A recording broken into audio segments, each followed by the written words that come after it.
m'appelle Félicien Faury et j'ai réalisé une recherche de plusieurs années dans le sud-est de la France, en région PACA, donc Provence-Alpes-Côte d'Azur. Le racisme s'est assez vite imposé comme un élément central de mon enquête. Les propos et les récits racistes sur mon terrain visaient principalement, pas uniquement mais principalement, les groupes et les individus identifiés comme arabes, parfois comme turcs ou comme musulmans, c'est-à-dire des catégories adossées à une origine ou une religion supposée. La spécificité de la région PACA, où j'ai mené mon enquête, est qu'il s'agit d'une région très inégalitaire.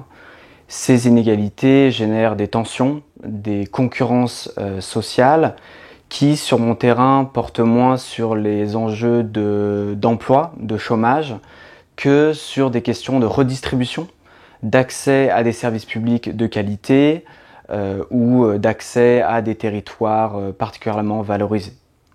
Ces concurrences sociales sont racialisées au sens où les minorités ethno-raciales sont constituées en concurrents illégitimes dans l'accès à ces ressources collectives. Ce que j'ai constaté au cours de mon enquête, c'est que cette mise en concurrence des usagers dans l'accès aux aides sociales, aux services publics, avait pour effet d'attiser le racisme. C'est donc cette fragmentation de l'État social, au fond, qu'il s'agirait de résorber.